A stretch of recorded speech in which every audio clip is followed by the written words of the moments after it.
Hello everybody, I'm back with more Katawa Shoujo. Okay, where were we? We were at foot and mouth. Oh, sweet, so it starts me off right where I left off. That's nice. Ah, sorry Yuko, I didn't mean to startle you. Nah, that's fine, it happened. She's now urban. She's now... Wait, the gain on my microphone is messed up. Give me a sec. Okay, that should do better. No, that should be better. That should be better. Alright. Okay, now she's urban. Nah, that's fine. It happens. A lot. I'm used to it by now, dog. Can I help you, player? It's okay. I think I know where everything is. Thanks anyway. I suppose I'll grab another book or two while I'm here. There's not much else to do, and after reading so much during my stay in the hospital, it's become a hard habit to break. Because I'm a fucking egghead. Fucking give me wings and a purple unicorn horn, because I'm a fucking egghead. I wander down to the fiction section towards the back of the library, scanning the bookshelves for anything that catches my eye. As I do, I look over the corner where Hanukkah had been the last time I was here, not really expecting anything to come of it. She's back there! She has a pattern. Now I can stalk her. Surprisingly, though, she's there, absorbed completely in a fairly thick book. I decide against intruding on her like last time and get back to finding... Go there and hug her, you fucking idiot. After an indiscernible amount of time spent perusing the aisles... Pushing the aisles? I finally decide on a couple of books to get and slide them off the shelf. With a minimum of fuss, I quickly walk over to the counter, check out my books, and pop them into my bag as I walk out. By the time I leave the main building, sunset isn't too far away, so it's about, 5:50. A small trickle of students remain, but the majority have left, presumably to their homes and dorms.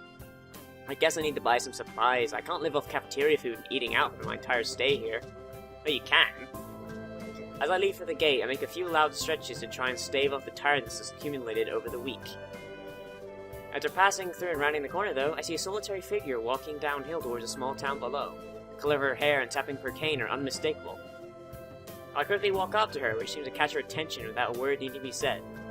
Hi, Lily. I forgot to do the angsty voice. Hi, Lily. I'm angsty. She takes a moment to place the voice, slightly adjusting her head to face a bit more towards the source of my voice as she does. Oh, Hisao, darling. Is that you?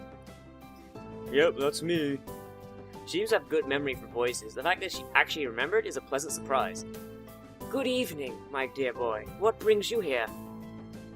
Once again, she gives a small, polite bow, and once again, I reply in kind before realizing that I needn't do so. Just going into town. You? My, what a coincidence. Doing the same thing, eh? I normally go shopping on Fridays. I couldn't find my beefeaters or my guide corgi, so I decided I'd go alone. She pauses for a moment, suddenly looking a little lost. That said, my dear Hanako usually comes into town with me. Ah, not lost, but worried. The two do seem to keep pretty close tabs on one another. It's kind of surprising Hanako would just forget Lily like that. I noticed her reading in the library. She already just got caught up in a book. She lets out a small sigh of relief. Thank you, she has a habit of doing that. Avid reader? Right. She doesn't like being around crowds of people, so reading away from everyone lets her relax a bit. Though she probably didn't intend it, I can't help but grimace as I recall my first meeting with her. Hardly wanting to bring it up, I remain silent as we quickly continue to walk down the quiet road. Tack, tack, tack, tack. This is not tink, tink. With the road bereft of cars and the sense of Yamaku increasingly far behind us, the quiet rustling of the leaves and the measured tapping of Lily's cane against the sidewalk are all that can be heard. It's kinda nice, especially considered to the hustle and bustle where I used to live. Before I know it, I've relaxed so much that the loud yawn escapes before I can control it. Tired, my dear? Yeah, I've been running ragged these past few days. Sleep is for pussies. That's an understatement to be sure. Transferring to a different school would be bad enough, but nothing like this. Well, hopefully everything should settle down for you. The festival's got everyone in a spin right now, and you've been plopped right into the middle of things. Thanks for helping me stand up to that bitch Shizune, by the way. I'm working on getting a gun put in my staff. For a moment I hesitate, but given her apparent tolerance for frankness, I decide to give my full thoughts. I guess Yamaku's kind of different though. I mean, the formality surrounding everything, the isolation around it, not to mention the most obvious difference. It's kind of a whole different mindset. I suppose I'll get used to it though in time. She, as a matter of fact, nod, apparently pleased with my answer. Feels as she's included me in the flock she's shepherding, along with Class 3-2 and Hanako. This means I'm in. Well, not that I mind, it's nice to get my thoughts off my chest in any case. Looking on the bright side, dear, one could say it as a chance for a new beginning. You should cherish the ability to make new friends. And from what I've heard from the narrator, your old friends were kind of dicks. They only visited you like 3 times. That's optimistic. Nonetheless, it's good to have a positive attitude about such things, I suppose. I guess that's a good take on it. Walking down the road, she seems to become somewhat unsettled. Before I can ask what's on her mind, she seems to collect herself, speaks up about something else.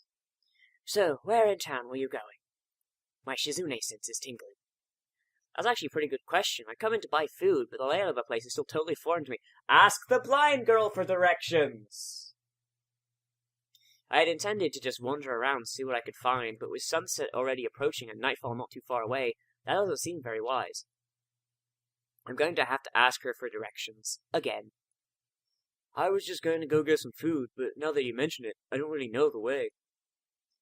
Well now, this is quite lucky. I was just about to go to the convenience store myself. I have a hankering for a bean burrito in the microwave. Looks like I'll be in your care again then. Thanks. Together we walk to the store. My pace is carefully slowed to remain beside her. Compared to my usual walking pace, hers is quite a bit slower. Not that it's without reason. Yeah, because Usain Bolt is actually 27% blind, so, you know. Move fast, you don't have to worry about blindness.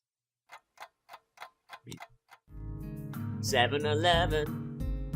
After what could be more than several minutes, I catch sight of our objective. Target acquired. The town is actually pretty small.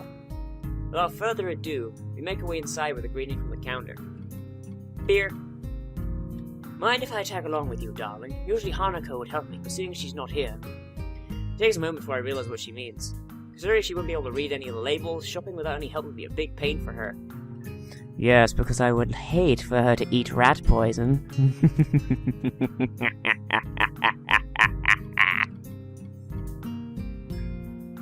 That said, I can't shake the feeling that she's had this idea since I said I was coming here. Sure, it'd be my pleasure. I grabbed 2 well-used red baskets from the small stack beside the entrance, handing one to Lilly. I have a basket. She lays it on the ground, putting her school bag in, retracting her cane and sliding it through the basket's handle before picking it back up in her right hand. Wait, if she doesn't use her cane... Before I can complete the thought, she comes beside me and pinches the cuff of my uniform in her slender fingers. Ah, man, she's close to touching your butt. Is this alright, my dear? Sure. I have no reason not to accept. I can think of worse things than shopping with a pretty girl holding on to me, even if it's out of necessity. Oh, Hisao, you sly dog. We navigate our way through the store, and not one of the occasional customers seeming to bat an eyelid.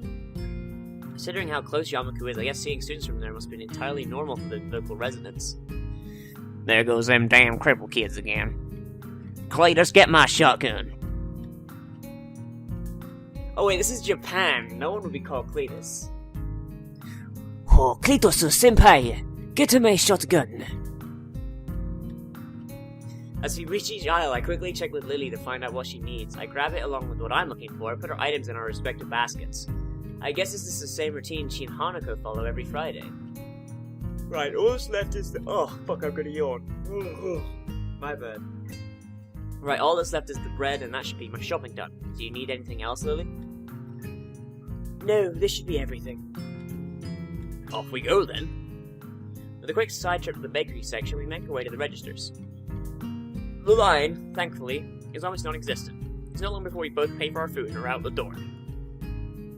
As Lilly retrieves her cane and extends it to full length, I waste a minute looking upwards at the night sky while holding both our bags. For a moment, I try to make clouds of my breath, but the summer's heat doesn't... You fucking wanker! Eventually, she rights herself, taking a quick stretch before taking her bag and leaving me to my two. You tired as well? What voice was that? Are you tired as well? The festival preparations have been complete chaos. Shizune breathing down my neck doesn't exactly help things either, but at least it tells me where she is, so I may beat her shitless with my stick. Hey, she's only being partially a colossal total bitch. Better now than later, right? I suppose. I'm going to enjoy relaxing in town tomorrow, though, that's for certain. I guess the festival preparations must be taking their toll on both of them. We walk out of the quiet street, talking between ourselves. We carry our bags of food and supplies from the store. Wait, what's that? And it's a very distinctive figure making its way towards us, silhouetted by the... Oh god, please, for the love of God, don't be who I think it is. Please, please, please, please, please don't be who I think it is. Ah. For a second, I think it's another male student from my class, but as he, or should I say she, gets closer, I recognize her quickly. Oh! Thank God, I thought it was Misha. Rin, what are you doing out here so late? Oh, wait, I just gave Hisao Rin's voice, my bad. Rin, my dear. Lilly perks her head like she's trying to focus on listening more keenly.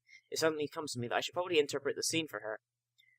It's Rin, Tezuka. I think it was her last name from her school. She stiffens at the name and gives a complicated-looking expression, something like a forced fusion of a composed smile. Oh, don't tell me they hate each other! Please don't hate each other. Lilly, you love everyone. Ah, I understand. I guess Lilly knows Rin, too. Rin turns to look at us, looking terribly out of it. Is not entirely sure if she recognizes either of us, at least doesn't acknowledge that she does. She looks like a zombie, or a statue of a zombie. And slowly, some symptoms of understanding seem to light in her dark eyes. This is something she must react to. Rin blinks once, very thoroughly. Hello, Governor. There's an awkward pause, everyone waiting for someone else to say something. What are you doing here this late? I was wondering about that myself too just now. I don't know, so I'm a chimney sweep now. Some people were asking me that just before. I assume they were wondering the same. I didn't know, they didn't know either. I asked, that's why I'm wondering. So that's pretty much it. It's a murder mystery about murder. Unless you're willing to volunteer, Hisao. They were going that way. She turns facing to her right in order to demonstrate the direction the other people went as if that was important, and rotates back like a mechanical puppet in one of those overly complicated clockworks. For a person who gives the impression of being the quiet type, Rin really does use a lot of words to say things that don't need to be said. Unsure if she's finished, I say nothing, neither does Lilly, who seems equally robbed of the words for the time being. I think that both of us are just in fact scared that any response might provoke her to continue. One simplified lack of reaction doesn't faze Rin at all. She keeps looking at us expectantly, a calm hint of expression on her blank face. She seems to be that kind of person, always so relaxed. Wow! As if a bull elephant grade sedatives were flowing in her veins at the pace of blood. Do you have amnesia, my dear? I don't recall you having anything of the sort, though. No, I don't think it's that. The other passerby were probably just worried, though. You do really look lost, the way you're standing in the middle of the street. Oh, I see. Maybe I should have taken that other kind of pose instead, in that case. I pondered for a while whether I should chase this angle further, or give up for the sake of my insanity. I decided on the latter. It seems most of the time it's better not to read too deeply into what Rin is babbling about. Talking with Rin is like playing chess with a supercomputer who does seemingly completely random moves as if to mock everything you know about chess. It's like that, except with human interaction. And even if I win, it feels like losing. Damn, it's just like Kenji said. Even when I win, I lose. It's the power of the girls of Yakuku. I push the thought aside as it's too dangerous to consider further. It's probably just Kenji's anti-female propaganda getting to me during a moment of weakness. Yeah, maybe taking another pose might have worked. So anyway, you have no idea what you're doing here?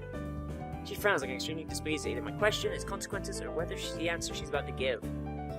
I do have some idea. I just can't really tell what kind of idea. That sounds like progress, at least. Lily sounds as if she's spotted an opening for some kind of discernibly normal conversation. I can't say I share her optimism. Yeah, there is some, definitely. The rest will come later, I think. I'm sure of it. I always have. Raisins? Okay, that was probably loud. That waveform is like through the fucking roof. My bad.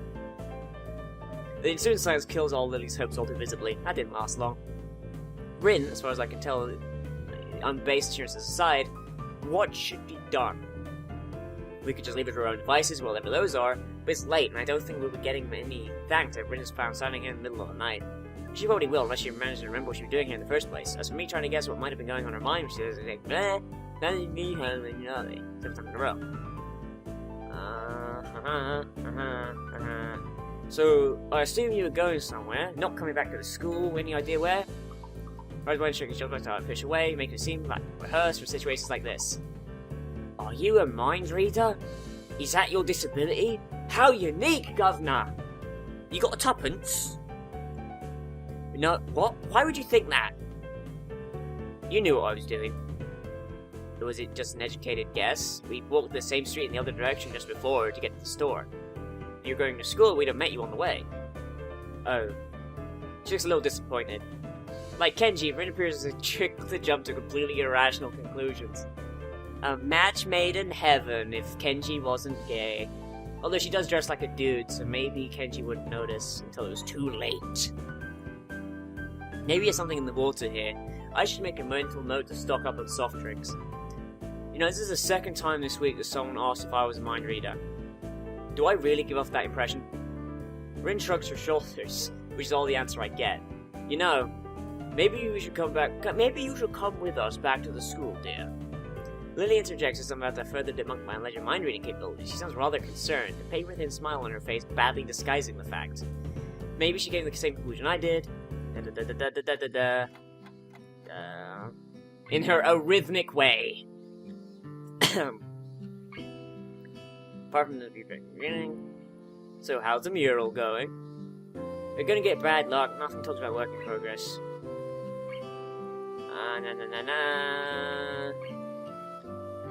In fact, I can't interpret it.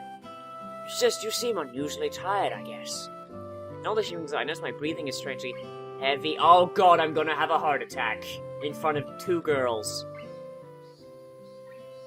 Sorry, I'm not in very good condition. It's alright, I just need to catch my breath. My condition isn't the best these days. Oh. Is it something related to you being transferred here? I mean, she cuts herself off rather abruptly, maybe realizing she's a bit better. I'm just a little weak for the time being. Hanaku said you looked rather healthy, so I naturally thought. Lily doesn't finish her sentence and then fends up a measure of concern. As she furrows her brow, Lily's uncomfortable expression spurs me to say at least something to ease her feelings. It's surprising she's flustered. No, it's okay, I guess the best way to call it a messed up heart. Arrhythmia. I had a bad heart attack a while ago because of it, and I spent most of the spring in a hospital, ended in Yamaku on doctor's orders. She silently nods her head in acknowledgement. My answer, though, only seems to make Lily furrow her brow even further. She doesn't seem to quite know how to react, even though we don't really know each other that well. Wait, so the time when you and Emmy collided... Wait, Emmy? Her name's not Emmy, it is Tink Tink. I am staying by that. Wait, so that time when you and my dear Tink Tink collided in the hallway. I grimace slightly. Her ability to connect the dots quite so fast as unexpected. Why am I stumbling? Yeah, I guess I'm a textbook example of why those rules about running in the corridors exist. That was a lot more dry than I'd intended. Lily visibly shies away from continuing the topic. While I do want to assuage her concern, I don't want to dwell on this either. Don't worry about it. I try to offer a reassuring smile, but then I realize that I'm an idiot. See, Rin knows. Arriving in the dorms, Rin stood from the mural as lightning struck her. She'd been so quiet for almost all the walk back, I'd almost forgotten she was here. It's Friday, isn't it? Yes, Friday, the 8th of June. The year of our Lord, 1873. This is bad. Bad, my dear, why? I think I'm going to go in the fetal position and throw up, possibly in reversed order. Is something wrong? No, nothing's wrong. It's Friday and nothing's wrong yet. This mural, it's going to need to be finished on Sunday, so everything's alright. Do you have any drugs or a time machine? This is not good at all, Governor. This reminds me of when I got stuck in the Governor's fucking chimney sweep. Wait, stuck in the oh god, I made that sexual by accident. She's left herself open for a told you so moment, unless she can pull up whatever she needs to pull up by Sunday morning. Really keeps staring at her mural, looking as mortified as she can. Leave me, Governor. I'm gonna need to work for a while. I glance at Lily, expecting her to share an incredulous look with me as I roll my eyes, but then I realize she's not one to do this sort of thing. Leave me to my work. We did, of course, not wanting to aggravate her any more than she already is. There's a churning bad feeling in my gut. Rin sure has a knack of making people feel worried about her. Seems like a person who would never be left alone. Maybe we should call someone. She sounded like she was going into shock or something. I'm sure she'll be just fine. She's just, how to say... Lilly cocks her head a little, trying to find a polite way of calling Rin crazy without calling her crazy. Unique? Yes, she's a very unique person. I guess you could say that. She goes at notion melodiously, nodding in agreement. Sorry about leaving you stranded as you talk to her. I don't really understand her, so I keep my distance. So my guess was right. Lilly ups her slightly, blah blah blah. Say hi to Hanako for me, bitch. I want to touch her butt. I want to touch her butt.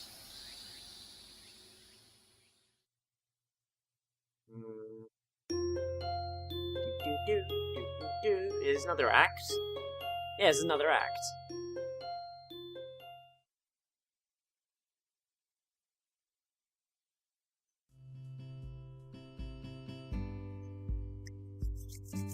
Okay. I really hope I'm not locked into a path on accident. Actually, now that I think about it. Because I've been talking to a friend of mine who actually has already played this game. And she said that, like, you can get locked into a path, a character's path without realizing it. I really hope that's not the case, because mostly I've just been trying to be nice to Hanako. And that means I have to be nice to Lilly as well, so I don't... Because they're always together. Oh, I don't know. I don't know if I've messed up. I hope I haven't, because I want to know Hanako's bit first. Because she's I know nothing about her, basically. Oh well, we'll sort it out eventually. We'll figure it out, and we'll touch her butt, and then we'll have loads of fun.